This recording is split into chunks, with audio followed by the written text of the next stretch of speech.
On a quiet, sunlit morning in a bustling city, the world moved at its usual relentless pace. People hurried by on sidewalks, cars rolled down avenues, shop windows gleamed with promise. Yet, amidst all the movement, one life was quietly unraveling in the shadows, its struggles invisible to most, its hope flickering like a candle in the wind. Maria stood on the corner of Elm Street, clutching a faded backpack to her chest. Her shoes were worn, her hair pulled back tightly, her eyes scanning the faces that passed by. She was searching, not for handouts, not for pity, but for a chance. The kind of chance that could buy her a plate of food, maybe a few hours of warmth, and a little dignity. She walked up to a stately old house with brick walls and tall windows. Its garden was wild, but beautiful, with roses tumbling over the fence and sunlight dappling the walkway. Maria hesitated, gathering her courage. She knocked gently, her heart pounding. Inside, John Millionaire sat at his desk, surrounded by reminders of a life built on ambition and luck, awards, photographs, and the hum of success. But this morning, he felt an emptiness he couldn't name. His wealth had given him comfort, but not connection. He was searching, too, in his own way, for something to fill the silent gaps between his achievements. When Maria knocked, John nearly ignored it. But something in the sound, a quiet persistence, a vulnerability, made him rise and open the door. Maria looked up, her voice trembling. "Excuse me, sir. I was wondering, could I clean your house for a plate of food?" John stared at her, taken aback. She was thin, her clothes mismatched, but her eyes held a fierce dignity. For a moment he was silent, caught between suspicion and curiosity. He nodded, gesturing her inside. The house was grand, its rooms filled with polished wood and soft carpets. Maria saw the dust collecting in corners, the smudges on windows, the fingerprints on banisters, small signs of life's neglect. She set to work, her movements careful and practiced. Each sweep of the broom, each wiped surface, was a silent prayer for survival. John watched her from the doorway, conflicted. Something about her reminded him of a time when he had nothing, when he'd slept in his car, dreaming of a future that seemed impossible. He saw in Maria a mirror of his own past, and it unsettled him. As Maria worked, she hummed softly, an old lullaby she used to sing to her nephew, Emilio. She thought of him now, sleeping in a friend's living room, waiting for her return. She thought of her sister, lost too soon, and the promise she'd made to take care of Emilio no matter what. Her hands moved faster, as if she could scrub away the pain and hunger with every stroke. John finally broke the silence. "You're good at this. Have you done this before?" Maria nodded, hesitating. "I clean for people, sometimes. It's hard to find steady work. I take care of my nephew. His mother, my sister, passed away last year. We're on our own." John felt something shift inside him. He remembered his own mother, her hands calloused from cleaning houses, her smile unwavering even when hope was scarce. He saw Maria not as a stranger, but as kin, someone fighting the same battles he once knew. He went to the kitchen and made a plate of food, nothing fancy, just warm soup and bread. When Maria finished, he set it before her. She sat at the table, hands shaking, tears slipping down her cheeks as she thanked him quietly. But John couldn't shake the feeling that this was more than a simple act of charity. He watched her eat, the hunger in her eyes, the gratitude etched into every gesture.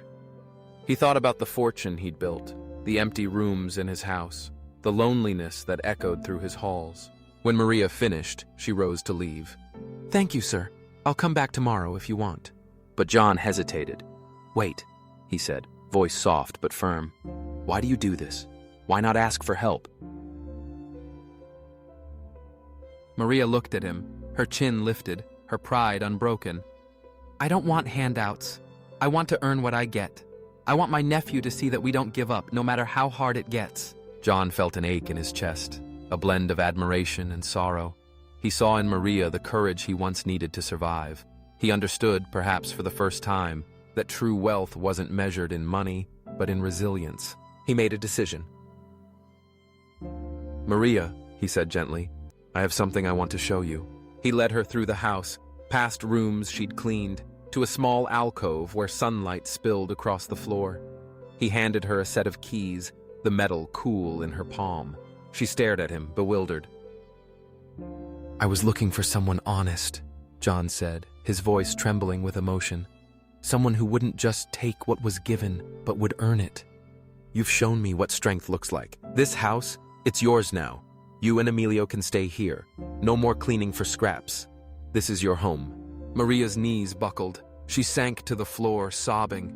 The magnitude of the moment crashed over her like a wave. Fear, relief, disbelief, and overwhelming gratitude. She couldn't speak. John knelt beside her, his own eyes wet with tears. Outside, the city moved on, unaware that in a quiet house on Elm Street, two lives had collided and changed forever. News of John's act of kindness quickly spread. Neighbors came by, some skeptical, others inspired. Maria and Emilio moved in, their laughter filling rooms that had once echoed with silence. The garden bloomed, tended by loving hands. The house became a sanctuary, not just for them, but for anyone who needed a reminder that compassion still existed. Maria found work nearby, her pride intact, her dignity restored.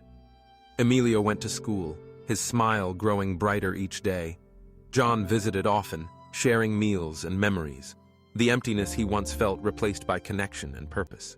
Through the seasons, the house stood as a testament to the transformative power of kindness. It became a beacon in the neighborhood, a place where generosity was not just spoken, but lived. Maria welcomed others in need, sharing what she could. A warm meal, a safe bed, a listening ear. She had learned, through hardship and grace, that even the smallest act of compassion could change a life. Years later, Maria sat in the garden, watching Emilio play.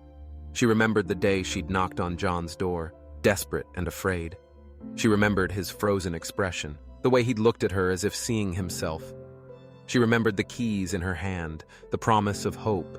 She knew now that life could turn in an instant, that the darkness was never permanent, that sometimes all you needed was someone to see you, to truly see you, and offer a chance. John's story, and Maria's, became legend in their community. People told it again and again, how a simple request for a plate of food became a moment of unexpected generosity, and how that generosity rippled outward, changing everything. But this was not the only story. In another part of the city, a young girl named Lila stood at a busy intersection, a rag in her hand. She was only 9, but life had taught her to be resourceful. She wiped car windshields, hoping for spare change. Her hunger gnawed at her, but she pressed on, her spirit unbroken. One day, a sleek car pulled up. The driver, a young billionaire named Alex, watched Lila through the window. He was struck by the bracelet she wore, a delicate piece that once belonged to his late wife. He froze, memories surging through him. The bracelet had vanished after her death, and he'd longed for some sign of her presence. Alex stepped out, his heart pounding. "Where did you get that bracelet?" he asked softly. Lila looked up, wary. "My mother gave it to me. She's gone now." Alex knelt beside her, tears in his eyes. The connection was immediate and profound, a thread of fate weaving their stories together. He took Lila to a nearby cafe, bought her a meal, and listened as she shared her story. Abandoned by family, living on the streets, surviving by her wits. Alex felt a surge of compassion, mingled with awe. He made a choice that would change both their lives. He arranged for Lila to stay with him, to have a safe home, to go to school. He honored his late wife's memory by giving Lila the childhood she deserved. The city buzzed with news of Alex's kindness. Some called him foolish, others called him brave. But Alex knew that the smallest act of compassion could rewrite destiny. Lila flourished, her laughter echoing through Alex's home. She learned, grew, and healed, surrounded by love and opportunity. Her story became an inspiration, a reminder that fate could be gentle, that hope could be restored. Both Maria's and Lila's stories shared the same heartbeat. A single act of kindness, a moment of recognition, a door opening when it seemed all others were closed. As time passed, their stories spread far beyond the city. People heard about the millionaire who gave away his house to a struggling woman, and about the billionaire who took in a homeless girl because of a lost bracelet. The details varied, but the message was clear.